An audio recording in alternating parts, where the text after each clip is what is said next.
Alhamdulillah wassalatu wassalamu ala Rasulillah wa ala alihi wa sahbihi wa mawalah, amma ba'd. Para hadirin jamaah i'tikaf Masjid As-Salihin rahimani wa rahimakumullah, di malam hari ini melanjutkan pembahasan kitab Al-Qaulul Mufid fi Adillati Tauhid karya Syekh Al-Musabi hafizahullah ta'ala. Pada pertemuan yang lalu kita sudah menjelaskan tentang macam-macam syirik dari 3 tinjauan. Ditinjau dari akibatnya, ada syirik akbar, ada syirik asgor. Dilihat dari sisi pelanggarannya, ada syirik rububiyah, uluhiyah, dan asma wa sifat. Dan terakhir, syirik ditinjau dari nampak dan tidaknya. Ada syirik yang tersembunyi dan ada syirik yang nampak, diucapkan, dilakukan dengan perbuatan yang terlihat oleh mata. Adapun syirik yang tersembunyi, syirik yang banyak terjadi di dalam hati, ya, seperti riya, kemudian sum'ah, khauf, roja, mahabbah, dan yang semisalnya. Kita masuki pembahasan selanjutnya di halaman 101.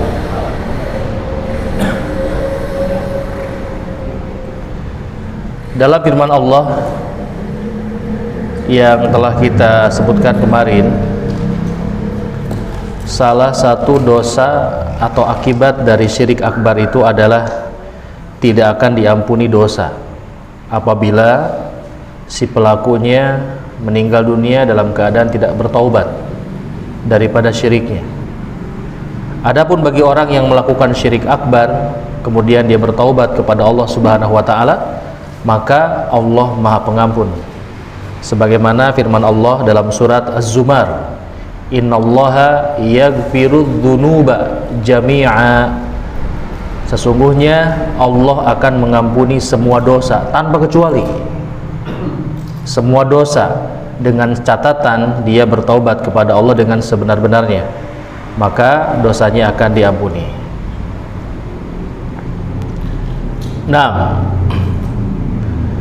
coba kita lihat lagi atau kita simak, boleh dicatat ya, surat An-Nisa ayat 48. Ini yang akan menjadi jembatan kita untuk membahas tema kita malam hari ini.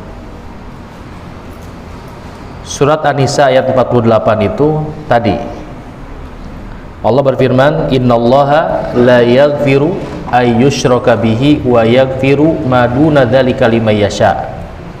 Sesungguhnya Allah tidak akan mengampuni dosa syirik dan akan mengampuni dosa apa? Di sini menggunakan kata duna dzalik. Dalam bahasa Arab duna itu bisa 2 artinya, selain atau yang lebih rendah. Jadi sesungguhnya Allah tidak akan mengampuni dosa orang yang berbuat syirik akbar dan akan mengampuni apa dosa selainnya. Nah, jadi ada 2 makna duna di sini ya. Ada ulama yang mengartikan selain syirik. Yang kedua, yang di bawah syirik. Jadi ada dosa-dosa yang hampir setara dengan syirik akbar. Apa itu? Ini kita bahas dalam tema kita malam hari ini dengan judul Mulakhos Al-Kufri, ringkasan pembahasan tentang kufur.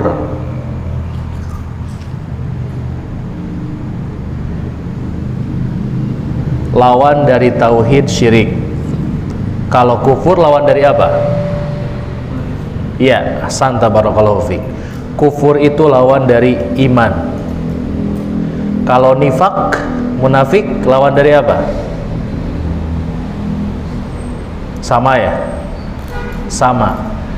Iman kafir, tengah-tengahnya ada munafik gitu ya. Jadi munafik ini menampakkan keimanan tetapi sejatinya dia orang yang kafir. Jadi lawan dari keimanan itu adalah bisa kufur, bisa pula nifak. Baik, kita bahas dulu yang pertama, kufur. Kufur perbuatannya, orangnya disebut kafir. Sudah kita bahas kemarin ya, macam-macam kafir. Sebagaimana orang mukmin juga bermacam-macam, demikian juga dengan orang kafir. Ya, secara bahasa kufur itu artinya menutup, ya, taghtiyah.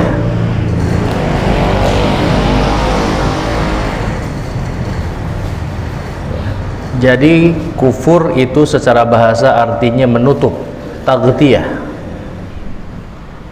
Guru saya bilang kapur itu dari bahasa Arab kupur katanya. Tahu kapur ya? Sudah nggak dipakai lagi sekarang di dunia pendidikan. Kapur yang suka dibaledogen ya. Ya, kapur. Kenapa kapur dinamakan kapur? Ya karena fungsinya dia menutup gitu ya. Papan tulis warna hitam, kemudian ditulis ditempel, ditutup warna putih, warna-warni ya. Tapi itu kayaknya cocok logi ya. Ya, yang pasti kufur itu artinya adalah menutup.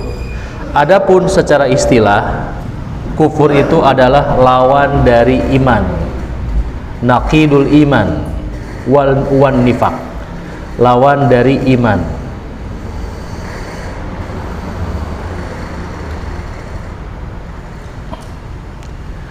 Baik, kemudian kita akan menjelaskan tentang pembagian atau macam-macam kufur. Kalau kemarin syirik, sekarang kufur. Pertama, kufur ditinjau cuma satu di sini sih, dilihat dari akibatnya saja. Ada dua, ada kufur akbar dan kufur asgor.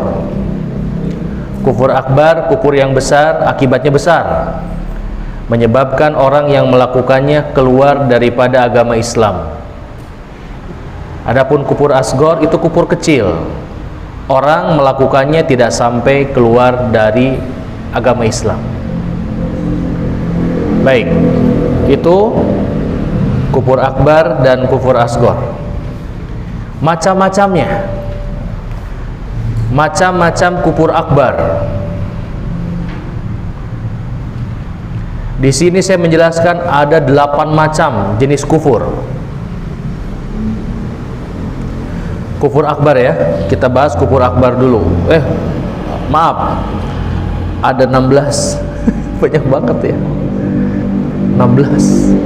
Silakan dibuka ya bukunya itu, halaman 102. Ada 16 macam kufur, kategorinya berat, kufur besar. Pertama, kata Syekh, kufrut takdzib, kufur mendustakan. Mendustakan Allah, mendustakan Rasulnya, maka ini namanya kufur takdzib. Tidak beriman akan kenabian Nabi Muhammad, tidak beriman akan kenabian Rasulullah, kerasulannya Nabi Muhammad, ini termasuk kufur takdzib. Dari kata kadzaba, mendustakan. Mendustakan ayat Al-Quran, mendustakan satu huruf, satu ayat, satu surat apalagi, ini namanya kufur takdzib. Yang kedua, namanya kufur ilhad.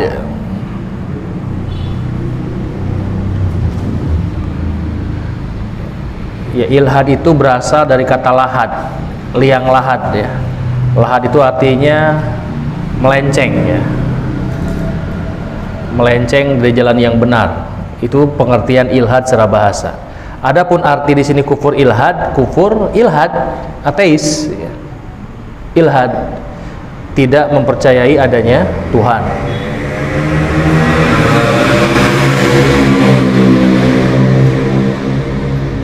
Itu namanya kufur ilhad. Kufur tidak beriman adanya Allah Subhanahu wa taala. Ateis ya bahasa kita. Apa kemudian bahasa yang keren tuh? Agnosis, agnostik, agnosis dan sejenisnya. Yang ketiga, kufrul juhud. kufur menolak. Kufur karena menolak sesuatu ya. Misalkan menolak ayat poligami ya. Itu kufur itu. Ya, tidak boleh menolak ayat itu. Adapun suami ibu layak tidak layak itu persoalan lain ya. Ayatnya tidak boleh diingkari. Apalagi ayat yang menjelaskan tentang warisan, laki-laki mendapat 2 bagian daripada perempuan, tidak boleh ditolak ya, tidak boleh juhud. Siapa menolaknya dia kafir. Nah, yang keempat kata Syekh, kufru syirki, kufur syirik. Berarti jenis kekufuran dengan cara memalingkan sebagian ibadah kepada selain Allah ya, atau melakukan satu jenis, minimal ya, melakukan satu bentuk ibadah kepada selain Allah ya, kufur syirik. Yang kelima, kufrul inkar, kufur karena ingkar, seperti kelompok yang mengingkari apa? Sunnah ya.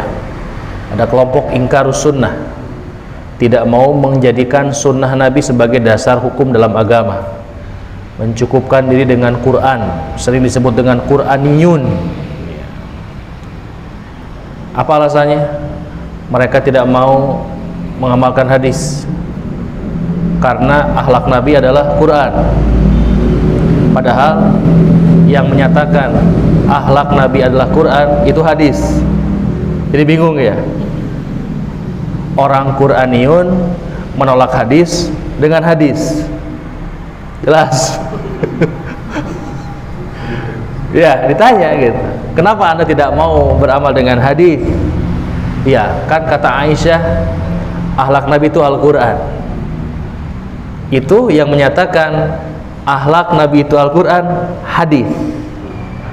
Jadi koslet, menolak hadis dengan hadis, menolak hadis memakai hadis gitu ya. Coba tuh bayangkan bagaimana kebelingernya orang-orang yang apa? Jauh daripada jalan sunnah Nabi Shallallahu Alaihi Wasallam. Sehingga ada perkataan Syekhul Islam Ibnu Taimiyah ya, bantahan kelompok-kelompok yang menyimpang itu bisa dibantah dengan dalil mereka sendiri gitu tuh, bayangkan. Ya kayak barusan gitu ya, menolak sunnah pakai apa? Pakai hadis. Ini kan itulah kelihatan bagaimana syaitan mempermainkan orang-orang yang memang menjauh dari jalan sunnah Nabi Shallallahu Alaihi Wasallam. Baik, itu contoh kecil ya. Nah, antum pengen membantah Ahmadiyah, pakai aja dalil mereka sendiri dulu. Tapi janganlah, kalau belum sanggup membantah jangan. Takutnya ingin membantah justru racunnya masuk kepada kita ya. Nah, baik. Lanjut dulu. Kufru syak, kufur karena ragu. Yang keenam ya, kufur karena meragukan sesuatu. Misalkan meragukan adanya kehidupan setelah kematian, meragukan Nabi Isa akan turun kelak di yaumul akhir, padahal hadis-hadisnya jelas. Baik ya, contoh saja. Yang ketujuh, kufrul istihza was sukhriyah, kufur dengan memperolok-olok agama. Sudah kita bahas kemarin, menjadikan agama Islam sebagai bahan candaan, memperolok-olok Allah, Rasulnya ya, seperti media-media barat ya, wajar ya, media barat yang benci kepada Islam mereka memperolok-olok Nabi, seperti surat kabar apa kemarin itu yang dari Prancis itu, Charlie Hebdo ya, membuat karikatur Nabi tentang ini tentang itu ya, wajar mereka sangat benci kepada Allah, benci kepada Rasulnya. Yang unik itu kalau dari kalangan kaum muslimin yang kemudian menjadikan Nabi sebagai bahan lelucon, bahan candaan. Ada seorang ustadz terkenal ya, inisialnya apa inisialnya? Suka kelepasan ya, nyebutkan inisial yang keluar namanya gitu ya. Iyalah tahu ya, yang mengatakan katanya Nabi begini, Nabi begitu ya, itu tidak sepantasnya. Itu namanya kufur istihza was sukhriyah. Apa sukhriyah itu? Sombong. Wah, penelitian saya itu lebih hebat daripada konsep dalam Quran. Konsep pendidikan yang saya teliti itu lebih hebat daripada konsep pendidikan dalam Quran dan hadis. Membanggakan dirinya. Gitu ya. Nah, yang kedelapan, kufur i'rad. Kufur berpaling. Berpaling itu bahasa lainnya apatis ya, tidak memperdulikan. Membela tidak. Apalagi ketika Islam dihina ya ngabelah hente, ambak hente gitunya. Ya sama lempeng-lempeng we gitu ya. Itu namanya i'rad. Tidak berpaling, tidak mendukung, tidak membenci. Ya saya mah ngewah hente, resep hente gitu ta. Ini namanya i'rad ya, berpaling. Yang kesembilan,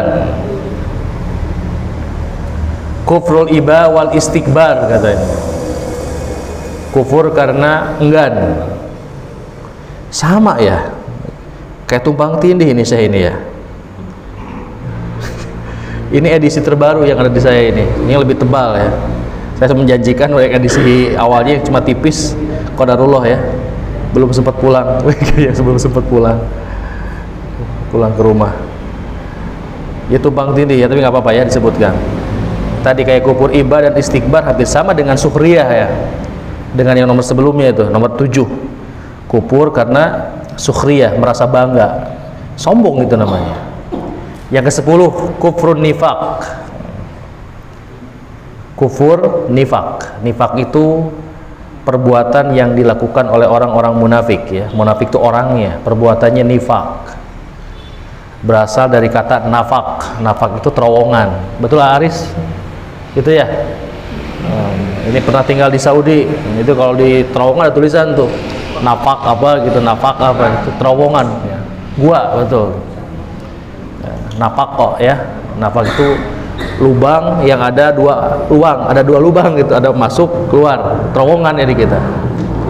Kemudian 11, kufrul inad. Kufur karena menolak, membantah ya. Menolak dan membantah hukum Allah Subhanahu wa taala. Menolak banyak ya, orang menolak, membantah. Seperti yang baru-baru ini ya, ada kaum yang kemudian membantah dengan alasan tidak ada dalil yang sharih dalam Quran ya. Wanita yang haid dilarang untuk apa? Untuk saum ya. Ini membantah. Selanjutnya 12, kufruz zanadakoh. Kufur zindik. Ini ada istilah zindik ya. Zindik itu munafik yang menampakkan kemunafikannya. Aneh ya. Yang namanya munafik kan bersembunyi, nyamar gitu ya. Kalau bahasa kita mah intel yang menampakkan keintelannya gitu. Kan lucu. Yang namanya intel itu jangan diketahui orang, spionase. Tapi dia mah pamer-pamer, kartu anggota saya tuh baju saya seragam tah gitu teh nu kuduna disebutkeun jadi temrak-temrak. Nah, kalau orang zanadiko itu orang munafik yang menampakkan kemunafikannya gitu. Terang-terangan gitu ya. Ya itu kaum zindik namanya ya. Ayawanya ya itulah ya kehidupan manusia. Yang ke-13. Wah ini berat nih. Kufru al-muwalati li a'da'il Islam katanya. Kufur karena membela musuh-musuh Islam. Kufur karena mendukung musuh-musuh Islam. Ya membela dengan berbagai jalan ya. Kalau masalah produk sudah saya jelaskan kemarin ya. Selama ada produk yang dibuat oleh kaum muslimin kita utamakan. Kalau tidak ada ya sesuai dengan kebutuhan kita. Nah, kayak mungkin sekarang nih ada, saya nggak dibayar sama Gaya Gua ya untuk menyampaikan. Ini kan Gaya Gua ya, ini nggak tahu punya siapa ini Gaya Gua. Kayaknya orang Gaya gitu. Kan ada beberapa produk minuman dalam kemasan ya yang terbukti beliau mendukung apa ini, mendukung itu, ya kita ada sentimen keislamannya ada gitu ya. Cari yang lain. Nah, jangan bikin kayak orang-orang yang memusuhi Islam. Kalau ada barang yang kita bisa memilih yang lain gitu ya. Baik, selanjutnya kufru riddah. Kufur karena riddah. Riddah itu murtad. Kufur karena meninggalkan Islam. Dia terang-terangan mengatakan saya telah keluar dari Islam, atau saya telah berpindah agama ke agama yang lain. Yang ke-15, kufrul munajjimin wasaharoti. Kufurnya munajjimin, para ahli bintang ya. Para ahli bintang, ini bukan astronom. Kalau astronom ilmiah, ini ahli bintang yang kayak kemarin tuh ya, yang mereka berjalan di atas jalannya umat Nabi Ibrahim alaihissalam. Iya, ahli nujum, betul. Yang membaca bintang-bintang dan mengaitkan dengan kejadian-kejadian yang ada di bumi. Ya kalau lihat bintang kayak petani dulu ada ya, suka tuh, oh ini melihat ini ya, oh ini musim hujan, itu boleh. Karena itu sesuai dengan apa? Kebiasaan, tujrubah, kebiasaan. Oh ini sudah bintang ini tandanya musim panas atau musim dingin, itu boleh. Kalau yang nujum kayak kemarin itu, bintangnya apa? Zodiak namanya ya, astrologi, nggak pakai K. Kalau pakai K, kastrologi, ilmu ngaliwat. Kastro, ini astrologi, zodiak ya. Bintang-bintang dikasih nama, yang begini namanya Virgo, begini Sagittarius, ini Leo, ini apa lagi, macam-macam. Pas 12 ya. Lalu mereka mengaitkan bintang-bintang ini ada kaitannya dengan qada dan qadar. Nah, pekan ini biasanya apa saja? Itu ya, kesehatan, asmara, keuangan, apa semua ini. Oh, jangan-jangan ini dulu para penonton Planet Remaja ini ya. Ya ini kawanku, hai, aneka gadis ya. Waduh, tante langsung kadinya, ini bukan tantenya. Cik kita buka berubrik kadinya. Tuh Allah musta'an. Sama ya, saya juga zaman-zamannya begitu dulu. Planet Remaja tadi ditunggu, etana tungtung nah. Ya. Planet Remaja, Allahu Akbar. Masih ada nggak ya? Dulu mah Antv itu maghribnya menjelang Isya, ramalan bintang terakhir, horoskop ya, astagfirullah. Majalah kawanku, aduh ya Allah, masih ada nggak ya sekarang? Gak ada sekarang majalah Sunnah, majalah ya udah. Jadi itu namanya kufurnya para ahli nujum. Jadi bintang-bintang dikasih nama ya. Kemudian apa, dianggap mereka-mereka ini sebagai punya kekuatan yang mempengaruhi kejadian-kejadian yang ada di bumi. Ini kesyirikan yang muncul pada umat Nabi Ibrahim alaihissalam ya. Jadi saya sering menyampaikan, sejarah mencatat munculnya syirik itu ada pada 3 umat manusia ya. Pertama pada umat Nabi Nuh alaihissalam. Apa sebabnya?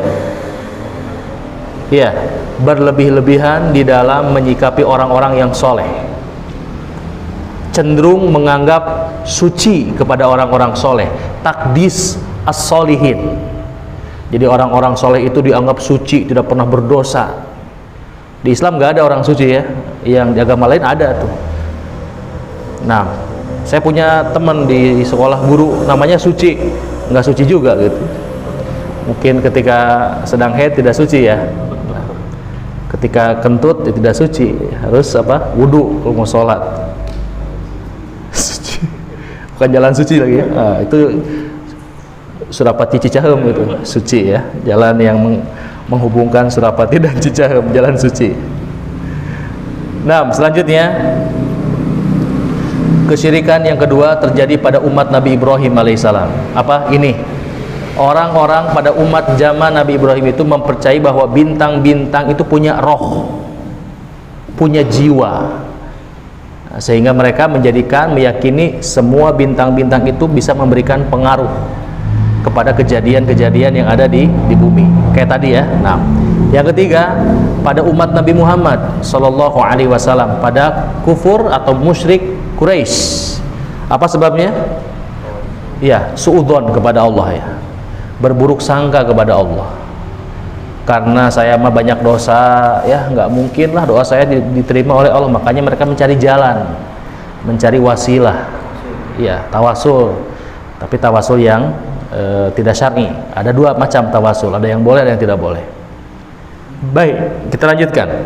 Wasaharoh, dan kufurnya para pelaku sihir ya, para praktisi ilmu sihir.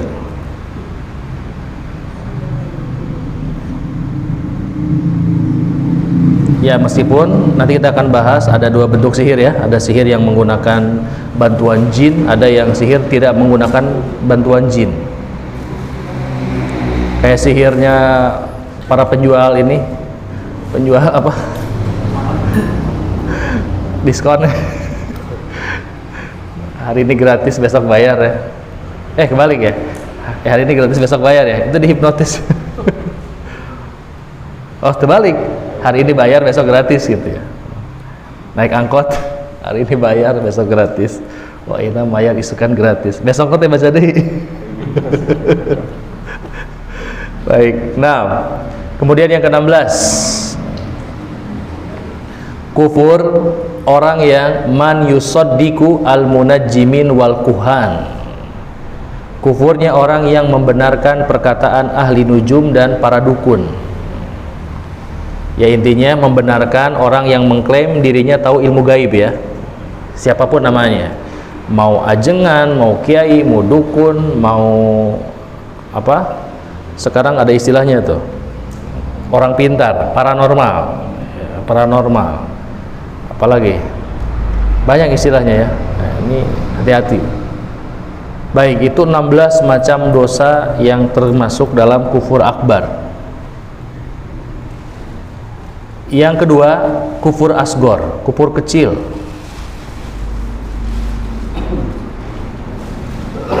Perbuatan kufur yang kecil tidak mengeluarkan pelakunya dari agama Islam. Ada 6, saya membawakan contoh di sini. Pertama, kufur nikmat. Ini ya, kufur nikmat. Ini kaitannya dengan Rasulullah Shallallahu Alaihi Wasallam melihat penduduk neraka itu kebanyakannya wanita. Ini hadis banyak yang nentang ya, terutama kaum feminisme. Memang laki-laki sedikit, sarua laki-laki banyak. Cuma yang banyaknya lebih banyak perempuan. Sehingga para sahabat bertanya, apa sebabnya? Kufur nikmat ya, kufur nikmat. Istri kufur nikmat kepada suaminya. Suami senantiasa memberi nikmat, tetapi ketika terjadi sesuatu yang tidak membuat dia ridho, mengatakan sesuatu yang berlebihan. Contohnya gimana? Ya banyak contohnya, misalkan karena sedikit kesalahan mengatakan kamu mau nggak pernah berbuat baik sama saya gitu ya. Nah, seperti itulah. Ada peribahasa dalam bahasa Sunda itu, halodo satahun, apa itu? Lantis, lantis itu mobil ya, Mazda Lantis. Oh, Toyota itu Altis ya. Oh, halodo setahun lantis kehujan sapoe gitu ya. Kemarau yang panjang setahun bisa hilang dengan sebab hujan satu hari. Kebaikan yang banyak bisa tertutup gara-gara satu kesalahan. Dan kesalahan yang paling fatal menurut para ibu adalah suami bertanya kepada istri, boleh nggak? Ibunya ketawa. Hati-hati ya para bapak ya. Nah, lanjut. Itu kufur nikmat. Termasuk kufur nikmat adalah orang tidak berterima kasih ya, tidak berterima kasih kepada orang yang memberikan nikmat. Ya, yang kedua, kufru al-ukhuwah, kufur dalam persaudaraan. Jadi berbuat kekufuran sesama saudara. Yang ketiga, kufrul usyrah, kufur terhadap keluarga.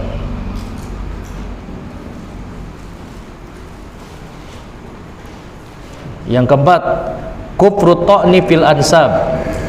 Kufur dengan cara mencela nasab ya. Mencela garis keturunan. Ada yang mengatakan seperti termasuk dalam ini adalah mencaci bapak ya, bapak sendiri gitu ya. Poyok-poyok itu bolanya. Zaman bola mah moyokan teh bapak di bawahnya gitu ya. Aduh ya Allah. Ada yang pernah begitu? Dulu sama ya berarti ya. Kalau berantem teh ngaran bapak di bawah. Nah, yang kelima, kufrun niyaha alal mayyit. Kufur melakukan ratapan terhadap mayit ya, meratapi mayit. Dan menangis belum tentu meratap ya, karena menangis itu menunjukkan rahmat. Kalau meratap banyak bentuknya, termasuk menangis, tergantung niatnya. Jadi niyah meratap. Meratap itu apa ya? Ya meratapi, seolah-olah dia tidak menerima takdir yang telah Allah tentukan kepada si mayit. Ya padahal ini anak saya masih muda ya, lagi sehat-sehatnya, lagi baik, lagi rajin ke masjid, kenapa mesti meninggal dunia? Itu tetangga budakna, ya Allah, buraung can pae-pae wae. Ya nggak ada kaitannya ya, setiap orang membawa ajalnya masing-masing gitu. Kan suka gitu ya, ada orang yang soleh di tengah-tengah kita, nih budak soleh tehnya ini karunya orang kene tos maot cenah tuh nu itu mah, aduh ya, raja berong. Baik, kemudian selanjutnya kufru ar-ragbah anil ab. Kufur membenci bapak ya. Ini ada tuh ya, seseorang malu dinisbahkan kepada bapaknya, menolak untuk dinasabkan kepada ayahnya. Gitu ya, macam-macam kufur. Selanjutnya ini sudah bahaya istihza, sudah kita bahas ya. Apa bahayanya menjadikan Al-Quran dan Sunnah sebagai bahan olok-olokan, sudah kita jelaskan. Bahayanya termasuk pembatal keislaman. Baik, pembahasan selanjutnya judulnya Al-Bara'atu minasyirki wa ahli. Berlepas diri daripada perbuatan syirik. Sering mendengar Al-Bara'ah ya. Ini nama lain surat At-Taubah, surat ke-9, surat Al-Bara'ah. Iya. Atau ikhwah mengenal istilah lain Al-Wala wal Bara'. Al-Wala itu artinya simpati. Al-Bara' Telkomsel. Ya, Al-Wala wal Bara'. Wala itu wilayah, simpati. Kalau Bara' antipati ya. Mencintai, membela, mendukung, itu namanya wala. Kalau Bara' tidak mencintai, membenci, memusuhi. Nah sekarang kita akan bahas apa maksud dari kata Bara' terhadap kesyirikan.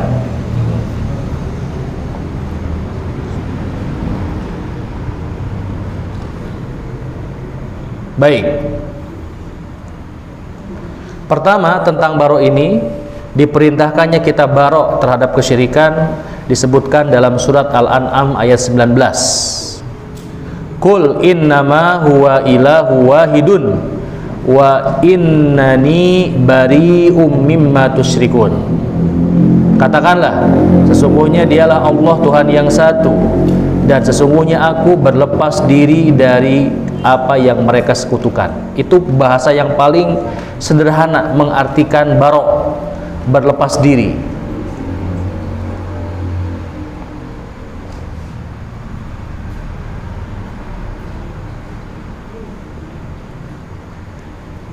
Yang paling lengkap ayat yang menjelaskan tentang apa itu Bara'ah dalam surat Al-Mumtahanah ayat 4. Surat Al-Mumtahanah ayat 4. Surat yang berada di antara surat Al-Hasyr dan surat apa itu? As-Saff ya. Ada surat Al-Mumtahanah. Dicatat ya, nanti dilihat surat Al-Mumtahanah ayat keempat. Di situ ada dapat penjelasan apa sih arti dari kata Bara'. Allah berfirman, qad kanat lakum uswatun hasanah fi Ibrahim walladzina ma'ah id qalu liqaumihim inna bura'a'u minkum wa mimma ta'budun min dunillah kafarna bikum wa bada bainana wa bainakumul adawata wal baghdha abada hatta tu'minu billahi wahdah. Baik, jadi makna baro itu satu adalah meninggalkan. Jadi baro daripada kesyirikan, makna yang pertama itu adalah meninggalkan kesyirikan, at-tarku.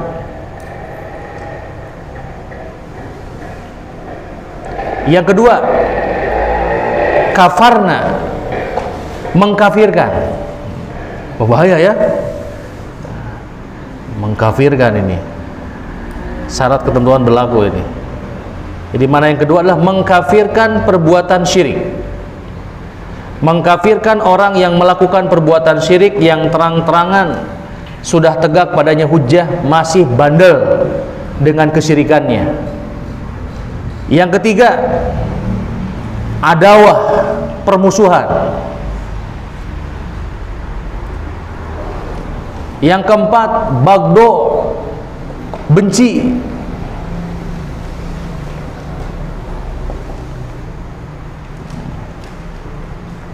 Jadi empat ya. Baro daripada kesyirikan itu pertama maknanya meninggalkan, yang kedua mengkafirkan, yang ketiga memerangi, yang keempat membenci. Nah, seorang muslim, seorang ahli tauhid, maka dia wajib untuk bersikap baro terhadap kesyirikan. Dia mesti meninggalkan, dia mesti mengkafirkan perbuatan orangnya, ada syarat-syaratnya, dia mesti memerangi, dia mesti membenci.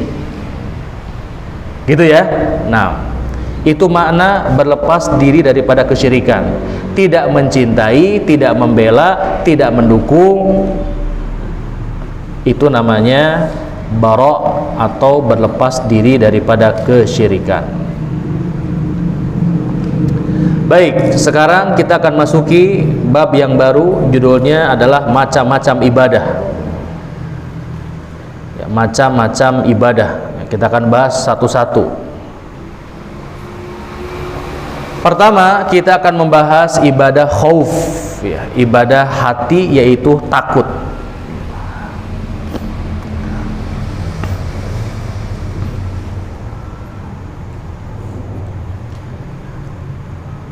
Takut secara umum terbagi menjadi dua.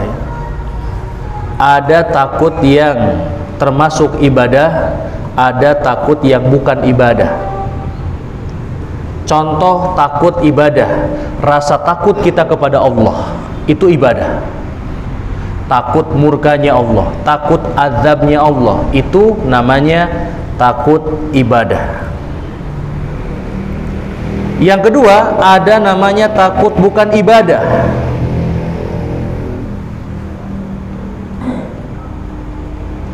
Seperti takut istri, itu bukan ibadah. Ibu-ibu seperti diberi angin ya. Jadi ingat Kang Ibing, rusian ke pamajikan di belakang tuh. Aduh, yang nggak takut istri sebelah kanan, yang takut istri sebelah kiri ya. Ternyata ada seorang yang sebelah kanan ya. Wah, hebat ini, nggak takut sama istri. Tanya, betul nggak takut sama, nggak disuruh sama istri di sini. Disuruh istri di sini. Disuruh istri berdiri di sini katanya. Sugante waniannya, ternyata dititah istrina di belah dinya teh. Sarua gitu Mas. Sarua sieun gitu mah tuh ya. Nah. Ya, itu takut yang bukan ibadah ya. Takut kepada istri. Tapi bagi laki-laki takut kepada istri itu terpuji atau tidak terpuji ya? Mengalah untuk kalah ya. Mengalah untuk kalah. Susis kata ibu katanya tuh. Ya betul sih. Ya, laki-laki sehebat sekelas Umar bin Khattab ya radhiyallahu taalaan, kalau pulang ke rumah istrinya apa ya, dia dengarkan, nggak dibantah, itu laki-laki sejati Pak ya. Kalau laki-laki yang ini istri ngomel, sarwana yang ngomel gitu ta. Jadi rame ditonton gue baru ya. Baik, yaitu syirik yang rasa takut yang bukan termasuk ibadah. Takut sama binatang ya. Takut sama singa, macan gitulah. Baik. Nah, masing-masingnya terbagi lagi. Takut yang ibadah ada dua. Karena ibadah itu ada yang jadi tauhid, ada yang jadi syirik. Harusnya ada bagan ya. Jadi takut dibagi dua, takut ibadah dan bukan ibadah, kanan kiri. Nah, yang ibadah dibagi dua tuh. Ada yang ibadahnya itu tauhid, kalau dia takutnya hanya kepada Allah dalam urusan ibadah.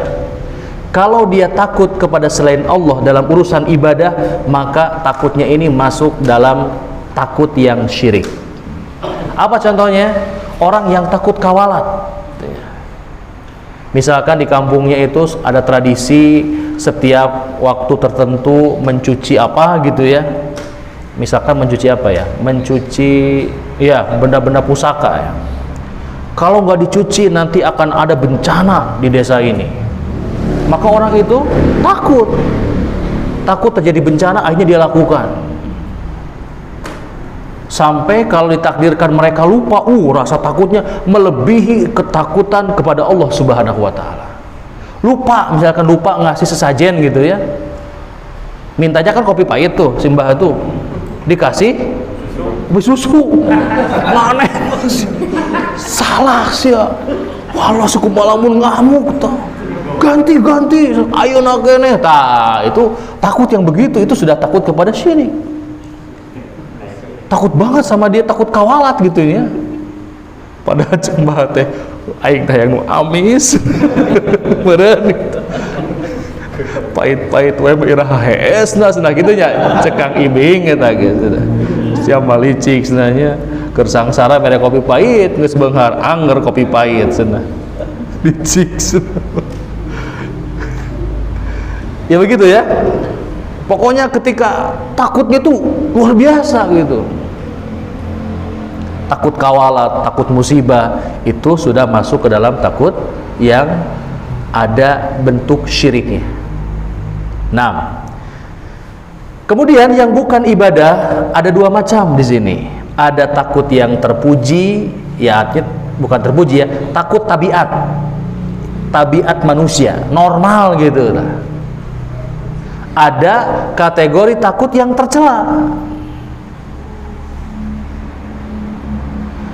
Diberikan contoh di sini. Takut yang tabiat. Ya takut sama ayah gitu kan ya. Tabiat manusia gitu, takut sama orang tua gitu ya. Ada galak apa-apa gitu. Itu wajar gitu. Takut sama guru, sama dosen yang galak gitu. Itu wajar gitu.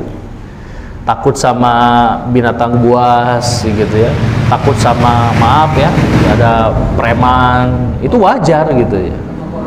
Iya, termasuk itu, termasuk dengan penyakit tertentu, itu wajar, tabiat manusia.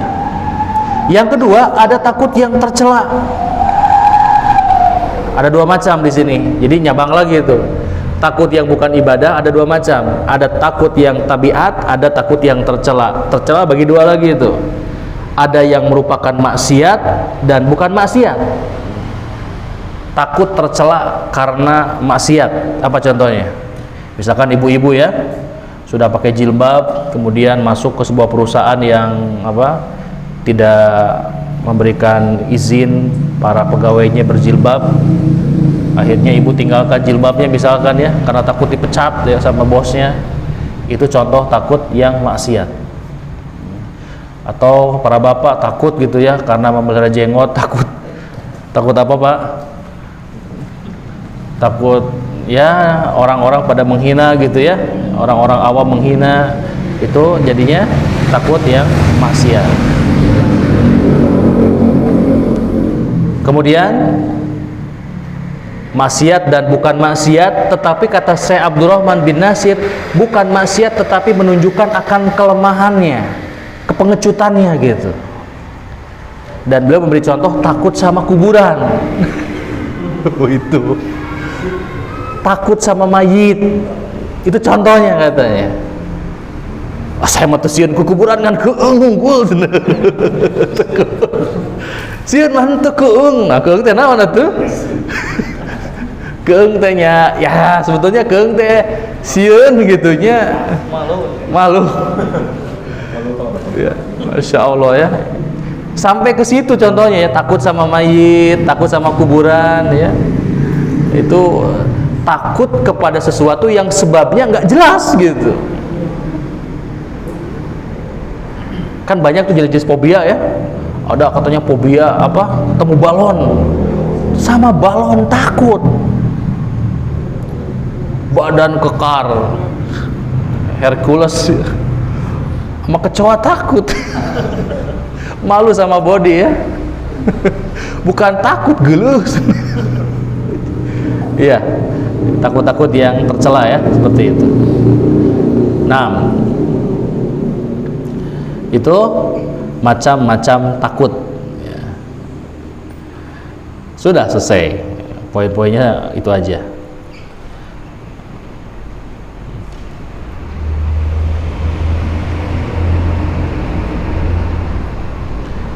Sekarang sudah 9:30 ya, 5 menit lagi, 10 menit lagi. Baik, satu lagi, aqsamul mahabbah. Sekarang bentuk ibadah yang kedua, yaitu masalah mahabbah, masalah cinta. Skemanya sama ya, seperti takut. Cinta itu ada dua, ada cinta yang ibadah, ada cinta yang bukan ibadah. Yang ibadah ada dua, ada yang bernilai tauhid, ada yang syirik. Cinta yang bukan ibadah, ada yang tabiat, ada yang tercela. Nah, sama seperti itu skemanya. Contoh cinta ibadah bagaimana? Ya cinta kita kepada Allah Subhanahu wa Ta'ala. Cinta baca Quran, cinta menuntut ilmu, ini bentuk cinta dalam ibadah.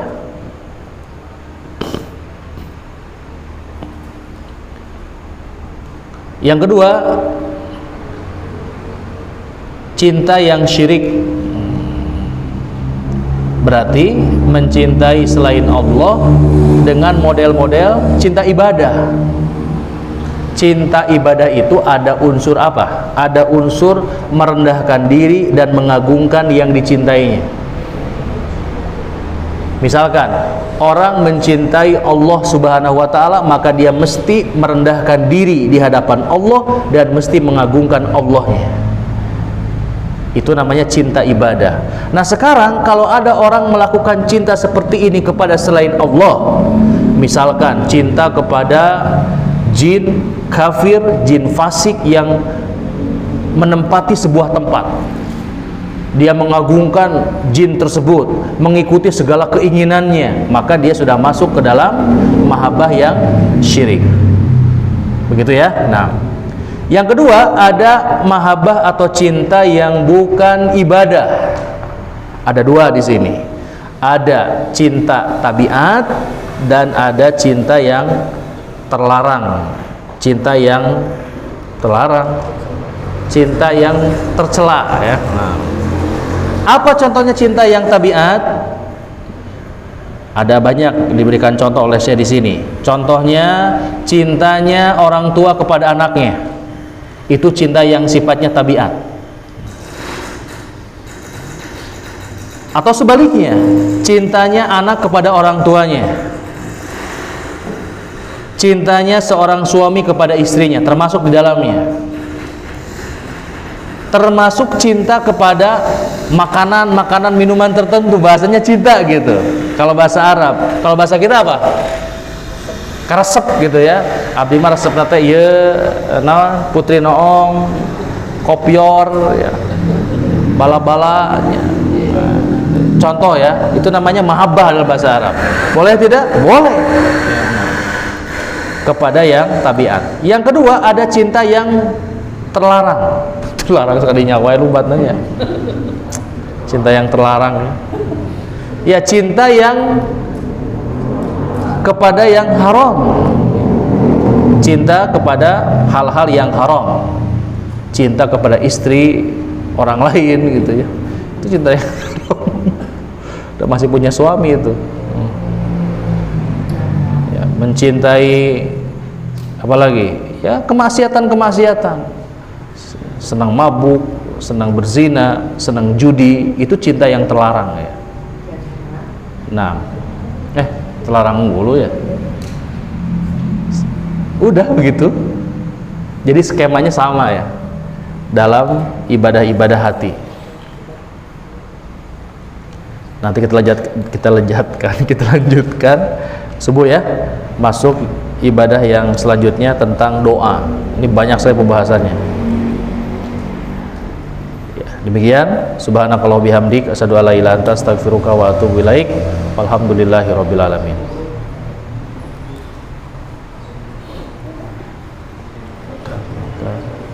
Nadar